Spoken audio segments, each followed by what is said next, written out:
Hello everyone, welcome to my channel study की 90। आज के इस क्लास में हम लोग देखेंगे एसएससी जीडी कांस्टेबल जो 11/2/2019 को जो एग्जाम हुआ था थर्ड शिफ्ट में, उन सभी में जितने भी आपके जीके जीएस से प्रश्न जो पूछे गए थे उन सभी को हम इस वीडियो में डिस्कस करेंगे। तो आप वीडियो के एंड तक बने रहिए और पूरी प्रश्न को देखिए कि इनमें से जो है कितना को आप पहले से जानते थे और यहाँ पर पता चलेगा आपको कि किस प्रकार से प्रश्न जो है प्रीवियस ईयर में पूछा गया था। ठीक है, तो एग्जाम का यहाँ पर आपको लेवल भी पता चल जाएगा। और साथ में अगर चैनल पर पहली बार आए तो चैनल को सब्सक्राइब करके बेल आइकन को प्रेस कर लेना, चूंकि आपको इससे जुड़ी नोटिफिकेशन जाएगा जब प्रीवियस ईयर खत्म हो जाएगा तो यहाँ पर आपको प्रैक्टिस सेट भी मिलते रहेगा।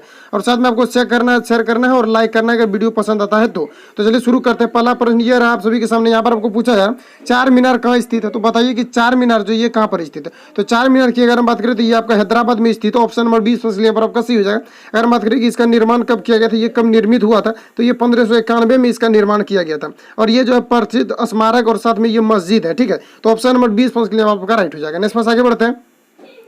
नेक्स्ट ये पूछा गया था सर्वश्रेष्ठ, यहाँ पर पूछा गया था सर्वश्रेष्ठ जो अभिनेत्री के लिए 2018 के राष्ट्रीय फिल्म पुरस्कार से किसे सम्मानित किया गया, ये आपको यहाँ पर पूछा गया था कि सर्वश्रेष्ठ अभिनेत्री के लिए 2018 के जो राष्ट्रीय फिल्म पुरस्कार है इसे किसको सम्मानित किया गया था, ये आपको यहाँ पर पूछा गया था। तो ये श्रीदेवी को किया गया था। ऑप्शन नंबर 20 आपका राइट हो जाएगा। इनको जो है फिल्म जो है ये मॉम के क्षेत्र में दिया गया था। ठीक है, किस फिल्म के क्षेत्र में, तो मॉम के क्षेत्र में इनको दिया गया था। इसको मरणोपरांत दिया गया था श्रीदेवी को। तो ऑप्शन नंबर बी यहाँ पर आपका राइट हो जाएगा। और ये जो है करंट अफेयर आपको फिर से नहीं पूछा जाएगा। करंट अफेयर जो होते हैं ये करंट अफेयर जो भी लेटेस्ट बनते हैं उसको वो जो है आपके एग्जाम में पूछा जाता है। तो इसको आपको देखना नहीं है, इसको मैंने यहाँ पर जो है बता दिया, लेकिन ये जो है पूछा नहीं जाएगा आपको। ठीक है, तो आपको न्यू करंट अफेयर पढ़ना है। चलिए नेक्स्ट पास आगे बढ़ते हैं। नेक्स्ट में यहाँ पर पूछा गया था भारत के निम्नलिखित इस्पात संयंत्रों में से कौन सा सार्वजनिक क्षेत्र के अंतर्गत नहीं आता, ये आपको यहाँ पर पूछा गया। तो ये जो है टिस्को जो है ये सार्वजनिक क्षेत्र के अंतर्गत नहीं आता। तो ऑप्शन नंबर डी यहाँ पर आपका राइट हो जाएगा। अगर हम बात करें कि टिस्को की फुल फॉर्म क्या है, तो टिस्को की फुल फॉर्म की अगर बात करें तो ये हो जाएगा Tata iron and steel company हो जाएगा, जो कि कहाँ पर स्थित है, ये जमशेदपुर में स्थित है। वही अगर हम बात करें कि इसकी स्थापना कब हुआ था टिस्को का, तो ये 1907 में इसकी स्थापना हुआ था। और ये जो विश्व की 5वीं सबसे बड़ी इस्पात कंपनी है, तो ये जो विश्व की सबसे बड़ी 5वीं जो है ये इस्पात कंपनी है जो कि भारत में स्थित है। ठीक है, तो ऑप्शन नंबर यहाँ पर आपका डी इस पर के यहाँ पर जो है आपका राइट हो जाएगा। इसकी मुख्यालय की अगर हम बात करें तो इसकी मुख्यालय की अगर हम बात करें तो ये मुंबई हो जाएगा। ठीक, ऑप्शन नंबर डी यहाँ पर आपका राइट हो जाएगा। नेक्स्ट पर आगे बढ़ते हैं। नेक्स्ट में यहाँ पर आपको बताना है कि निम्न में से कौन सा परिसंचरण प्रणाली का हिस्सा नहीं है। तो परिसंचरण प्रणाली की अगर हम बात करें तो कोशिकाएं, धमनी और ये सिराएं सारे क्या ये परिसंचरण प्रणाली का हिस्सा है, लेकिन ये जो विल्ली जो लिखा हुआ है ये परिसंचरण प्रणाली का हिस्सा नहीं है। तो ऑप्शन नंबर सी यहाँ पर आपका राइट हो जाएगा। और अगर हम बात करें कि विल्ली ये कहाँ पर पाई जाती है, तो ये आपके छोटी आंत में पाए जाते हैं जो कि पचे हुए भोजन को अवशोषित करने का कार्य करती है। तो ऑप्शन नंबर सी यहाँ पर आपका राइट हो जाएगा। नेक्स्ट बस ये पूछा गया था 5 नंबर, भारत और श्रीलंका को देश द्वारा विभाजित किया जाता है। तो यहाँ पर आपको बताना था कि भारत और श्रीलंका को किसके द्वारा विभाजित किया जाता है, ये आपको यहाँ पर पूछा गया। तो बताइए कि किसके द्वारा किया गया था। तो ये जो पाक जलडमरू के द्वारा विभाजित किया गया था। तो ऑप्शन नंबर सी का राइट हो जाएगा। अगर हम बात करें कि भारत में किसको यानी कि कौन से जो है राज्य है जिसको कि भारत और श्रीलंका द्वारा जो पाक जलडमरू के द्वारा जो विभाजित किया जाता है, तो पाक जलडमरू से जो है भारत के कौन से स्टेट लगते हैं, तो ये आपका लगता है तमिलनाडु और उसके बाद श्रीलंका लगता है। तो ऑप्शन नंबर सी आपका राइट हो जाएगा। नेक्स्ट बस आगे बढ़ते हैं। नेक्स्ट ये रहा 6 नंबर, यहाँ पर ये पूछा गया था भारतीय रिजर्व बैंक के गवर्नर कौन थे जिन्होंने दिसंबर 2018 में अपना इस्तीफा सौंप दिया था। तो ये भी आपके करंट अफेयर से प्रश्न जो है ये पूछे गए थे। तो इसका आंसर जो ये हो जाएगा अकॉर्डिंग 2011 के यानी 2018 के अकॉर्डिंग हो जाएगा उर्जित पटेल। ठीक है, तो ऑप्शन नंबर डी यहाँ पर आपका राइट हो जाएगा, लेकिन ये पूछा नहीं जाएगा। ठीक है, आपको करंट अफेयर जो है वो लेटेस्ट आपको पढ़ना है जो कि आपको यहाँ पर जो प्रोवाइड कराया जाएगा जब आपका एग्जाम आ जाएगा। ठीक है, तो यहाँ पर देखिए आपका 7 नंबर में यहाँ पर पूछा है किस पाकिस्तानी जनरल ने वर्ष 1999 में अपने देश में सैन्य शासन लागू किया था, ये आपको यहाँ पर बताना कि सैन्य शासन जो है ये किस पाकिस्तानी जनरल ने किया था, ये आपको यहाँ पर पूछा जा रहा है। तो ये किसके द्वारा किया गया था, तो ये जो परवेज मुर्सफल के द्वारा किया गया था। तो ऑप्शन नंबर ए के लिए आपका राइट हो जाएगा। नेक्स्ट पास आगे बढ़ते हैं। नेक्स्ट ये पूछा गया था देश ने 2006 में पाकिस्तान के विरुद्ध मैच के पहले ही ओवर में हैट्रिक 3 विकेट ली थी और इस प्रकार हुए ऐसा करने वाले पहले और आज तक के एकमात्र गेंदबाज बन गए हैं। ये आपको यहाँ पर बताने कि उन्होंने जो है हैट्रिक विकेट पाकिस्तान के विरुद्ध 2006 में किसके द्वारा हैट्रिक विकेट लिया गया था, ये आपको यहाँ पर पूछा जा रहा है। तो ये जो है इरफान पठान के द्वारा लिया गया था। ऑप्शन नंबर डी यहाँ पर आपका राइट हो जाएगा। नेक्स्ट पास आगे बढ़ते हैं। नेक्स्ट देखिए ये पूछा गया था 9 नंबर में निम्न में से कौन सा भारतीय शास्त्रीय संगीत की प्रख्यात गायिका है। तो बताइए कि निम्न में से कौन भारतीय शास्त्रीय संगीत की प्रख्यात गायिका है, ये आपको यहाँ पर बताना। तो ये हो जाएगा शुभा मुर्दल हो जाएगा। तो ऑप्शन नंबर ए यहाँ पर आपका राइट हो जाएगा। नेक्स्ट पास आगे बढ़ते हैं। नेक्स्ट ये पूछा गया था मार्च 1931 को संवैधानिक सुधारों की शर्तों पर बातचीत करने के लिए भारतीय राष्ट्रीय कांग्रेस की ओर से मोहनदास करमचंद गांधी ने देश के साथ उच्च स्तरीय कार्य जो है अधिकारी की बैठक में भाग लिया था। तो बताइए कि किस बैठक में इनके द्वारा भाग लिया गया था, कब? तो 5 मार्च 1931 को लिया गया था। तो ये जो है लॉर्ड इरविन में लिया गया था। तो ऑप्शन नंबर डी यहाँ पर आपका राइट हो जाएगा। ये भी पूछा था लॉर्ड इरविन जो ये इसमें महात्मा गांधी के द्वारा कब बैठक किया गया था, तो 5 मार्च 1931 को। तो आपको यहाँ पर डेट भी याद रखना है। नेक्स्ट पास आगे बढ़ते हैं। नेक्स्ट ये पूछा गया था खरीफ फसलों को डैश मौसम की शुरुआत के साथ बोई जाने वाली फसलों के रूप में वर्णित किया जाता है। तो बताइए कि खरीफ फसल को कब जो है इसको बोया जाता है, तो इसको जो है वर्षा के मौसम की शुरुआत में इसको बोया जाता है। तो ऑप्शन नंबर बी यहाँ पर आपका राइट हो जाएगा। अगर हम बात करें कि खरीफ फसल कौन कौन से, तो ये आपके धान हो जाएंगे, बाजरा, मक्का, कपास, मूंगफली जैसे क्या होते हैं, ये सब खरीफ फसल के अंतर्गत आते हैं। क्योंकि वर्षा के टाइम में जो भी फसल बोए जाते हैं उसको हम खरीफ फसल के नाम से जानते हैं। ठीक है, तो ऑप्शन नंबर बी यहाँ पर आपका राइट हो जाएगा। नेक्स्ट पास आगे बढ़ते हैं। नेक्स्ट ये पूछा गया था नीली क्रांति देश से संबंधित है। तो बताइए कि नीली क्रांति जो है ये किससे संबंधित है, ये आपको यहाँ पर बताते हैं। नीली क्रांति की अगर हम बात करें तो ये मत्स्य उत्पादन से हो जाएगा। तो ऑप्शन नंबर डी यहाँ पर आपका राइट हो जाएगा। यानी कौन से विज्ञान जो है किससे संबंधित है, इस प्रकार से रिलेटेड जो है आपका प्रश्न पूछे जाते हैं। तो आपको इनको भी आपको यहाँ पर ध्यान में रखना। ठीक है, तो ऑप्शन नंबर डी यहाँ पर आपका राइट हो जाएगा। नेक्स्ट पास आगे बढ़ते हैं। नेक्स्ट देखिए ये पूछा गया था 13 नंबर बनारस हिंदू विश्वविद्यालय की स्थापना किसने किया था। जब मैं फायरमैन का प्रैक्टिस सेट बता रहा था उसमें एक प्रश्न को जो है कई बार मैंने बताया था। ठीक है, तो ये जो है मदन मोहन मालवीय के द्वारा किया गया था। तो ऑप्शन नंबर बी यहाँ पर आपका राइट हो जाएगा।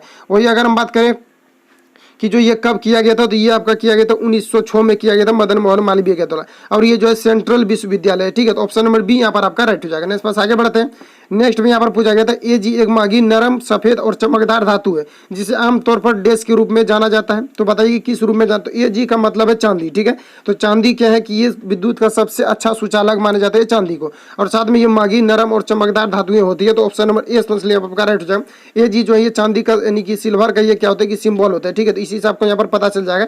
तो ऑप्शन नंबर ए इसलिए यहाँ पर आपका राइट हो। ज्यादा कुछ भास्ट क्वेश्चन यहाँ पर पूछा नहीं जाता, नॉर्मली पूछे जाते हैं। बस आपको रेगुलरिटी मेंटेन करना है, उसके बाद आपका रिजल्ट जो है वो सुनिश्चित हो जाएंगे। ठीक है, तो कहीं भी पढ़ते हैं रेगुलरिटी मेंटेन कीजिए, आराम से पढ़ते रहिए, रिजल्ट हो जाएगा इसी में। क्योंकि क्वेश्चन जो है कभी काफी लो लेवल का जो है ये पूछा जाता है एसएससी जीडी के एग्जाम में। ठीक है, चलिए नेक्स्ट पास आगे बढ़ते देखते हैं क्या पूछा गया था। तो यहाँ पर देखिए सोडियम हाइड्रोक्साइड का उपयोग डैश के लिए नहीं किया जाता है। तो ये आपको यहाँ पर बताना है सोडियम हाइड्रोक्साइड का उपयोग जो है किसके लिए नहीं किया। तो सोडियम हाइड्रोक्साइड की अगर हम बात करें तो ये साबुन बनाने में और साथ में ये जो है अखबार बनाने में भी किया जाता है, और ये धातुओं की चिकनाई को हटाने में भी किया जाता है। लेकिन ये जो है अचार को परिरक्षित यानी सुरक्षित रखने में नहीं किया जाता है। ठीक है, तो ऑप्शन नंबर डी यहाँ पर सी स्पेस के लिए यहाँ पर राइट हो जाएगा आपका। क्योंकि सोडियम हाइड्रोक्साइड का जो प्रयोग किया जाता है ये अचार को परिरक्षित करने के लिए नहीं किया जाता है। नेक्स्ट पास आगे बढ़ते हैं। नेक्स्ट में यहाँ पर आपसे पूछा रहा है कि यथा फरवरी 2019 को बीसीसीआई के कार्यवाहक अध्यक्ष कौन थे। तो ये आपको यहाँ पर बताना, ये करंट अफेयर से आपका हो गया। तो ठीक है, तो अगर हम इसकी बात करें कि ये किसके द्वारा, तो ये सीके खन्ना के द्वारा जो है इसकी अध्यक्षता किया गया था, इसके अध्यक्ष थे। तो ऑप्शन नंबर यहाँ पर आपका 20 के लिए आपका राइट हो जाए। वही अगर हम बात करें कि बीसीसीआई का फुल फॉर्म क्या है, तो board of control for cricket in India हो जाएगा। क्या हो जाएगा, board of control for cricket in India BCCI का फुल फॉर्म हो जाएगा। तो ऑप्शन नंबर बी यहाँ पर आपका राइट हो जाएगा। नेक्स्ट पास आगे बढ़ते हैं। नेक्स्ट में यहाँ पर आपको बताना है 17 नंबर में सबसे बड़ा नदी द्वीप माजुली निम्नलिखित में से किस दिन यानी कि किस नदी पर स्थित है, ये आपको यहाँ पर बताना है कि सबसे बड़ा नदी द्वीप माजुली निम्नलिखित में से किस नदी में स्थित है, ये आपको यहाँ पर पूछा जा रहा है। तो इसकी अगर हम बात करें तो ये ब्रह्मपुत्र नदी में स्थित जो कि असम में स्थित है। तो ऑप्शन नंबर सी स्पष्ट यहाँ पर राइट हो जाएगा। नेक्स्ट पास आगे बढ़ते हैं। नेक्स्ट में यहाँ पर आपको बताना है 2020 ओलंपिक खेल कहाँ आयोजित किए जाएंगे। तो बताइए कि 2020 जो ओलंपिक खेल कहाँ पर आयोजित किए जाएंगे, ये 19 में एग्जाम हुआ था इसलिए 20 के बारे में पूछा गया था कि ये कहाँ पर जो है खेले जाएंगे। तो ये जो है आपका टोक्यो में खेले जाएंगे जो कि जापान की कैपिटल है। ठीक है, जापान की कैपिटल टोक्यो में 2020 ओलंपिक खेला जाना था जो कि हो चुका। तो ऑप्शन नंबर शायद ये नहीं हुआ था क्योंकि ये जो है कोरोना के कारण से शायद ये टाल दिया गया था। ठीक है, तो ऑप्शन नंबर सी यहाँ पर आपका जो है राइट हो जाएगा। नेक्स्ट पास आगे बढ़ते हैं। नेक्स्ट में यहाँ पर देखिए 19 नंबर में यहाँ पर आपको पूछा डैश मानव शरीर की सबसे छोटी हड्डी है। तो यहाँ पर आपको ये पूछा गया। तो डैश जो मानव शरीर की सबसे छोटी हड्डी की अगर हम बात करें तो इसका नाम है एसटीपी जो कि व्यक्ति के कान में पाया जाता है। तो ऑप्शन नंबर डी यहाँ पर आपका राइट हो जाएगा। इसके अलावा अगर पूछा जाता है कि सबसे बड़ी हड्डी कौन सी है तो ये हो जाएंगे आपके फीमर जो कि व्यक्ति के जांघों में पाई जाती है। तो यहाँ पर छोटा पूछा जा रहा है तो ऑप्शन नंबर डी यहाँ पर आपका राइट हो जाएगा। नेक्स्ट पास आगे बढ़ते हैं। नेक्स्ट में यहाँ पर आपसे पूछा गया था 20 नंबर में, किसी विशेष निर्यायक कानून को रोकने के लिए किसी व्यक्ति, पार्टी या राष्ट्र के अधिकार को क्या कहा जाता है? तो रोकने यानी कि वीटो हो जाएगा। Option number D A space के लिए आपका राइट हो जाएगा। चूंकि मैंने पिछली वीडियो में भी आपको कई बार बताया था, जब फायरमैन के प्रैक्टिस सेट को कराया तो अधिकतर इसमें फायरमैन से जितना भी मैंने करा दिया है उससे लगभग यहाँ पर प्रश्न आपका मिल रहा है, ठीक है। या तो आप प्रीवियस अगर आप कंटिन्यू पढ़े मेरे चैनल पर तो आपको यहाँ पर अभी पता चल रहा होगा कितना जो उससे टच कर रहा है। तो यहाँ पर देखिए पूछा जा रहा है कि किसी विशेष निर्यायक कानून को रोकने के लिए, वीटो का मतलब होता है किसी भी देश में चाहे कोई भी प्रस्ताव हो उसको क्या करता है कि रद्द कर देता है, ठीक है। तो उसी को हम लोग वीटो कहते हैं। तो यहाँ पर आपसे पूछा रहा है कि वीटो विशेष कानून को रोकने के लिए किसी पार्टी या राष्ट्र के अधिकार को क्या कहा जाता है? तो इसको वीटो कहा जाता है, जिसको कि ये रद्द करता है। तो ऑप्शन नंबर ए स्पष्ट यहाँ पर आपका राइट हो जाएगा। नेक्स्ट ये रहा 21 नंबर में यहाँ पर आपको बताना है कि भारत की पहली महिला मुख्य चुनाव आयुक्त कौन थी? ये आपको यहाँ पर पूछा जा रहा है कि भारत की पहली महिला मुख्य चुनाव आयुक्त कौन थी? ये आपको यहाँ पर बताना, तो ये राणा देवी हो जाएगा। ऑप्शन नंबर सी स्पष्ट यहाँ पर आपका राइट हो जाएगा। अगर हम बात करें कि ये कब से कब तक जो है मुख्य चुनाव आयुक्त के ये पद पर रहते, तो ये 26 नवंबर से लेकर के यानी कि 1990 से लेकर के ये कब तक रहते? तो ये 11 दिसंबर 1990 तक ये रहे थे, ठीक है। तो इसको भी आपको यहाँ पर याद रखना कि 26 नवंबर 1990 से लेकर के 11 दिसंबर, ठीक है, 11 दिसंबर 1990 तक ये रहते। कौन रहते? तो राणा देवी, ठीक है। तो ऑप्शन नंबर सी यहाँ पर आपका राइट हो जाएगा। नेक्स्ट बस आगे बढ़ते हैं। नेक्स्ट में यहाँ पर पूछा गया था पुस्तक द ओरिजिन ऑफ स्पीसीज पुस्तक के लेखक कौन है? तो बताइए कि पुस्तक द ओरिजिन ऑफ स्पीसीज पुस्तक के लेखक कौन है? ये आपको यहाँ पर बताना, तो ये चार्ल्स रॉबर्ट डार्विन हो जाएंगे। ऑप्शन नंबर ए स्पष्ट यहाँ पर आपका राइट हो जाएगा। नेक्स्ट बस आगे बढ़ते हैं। नेक्स्ट ये पूछा गया था कथकली की जड़ें किस राज्य में स्थित है?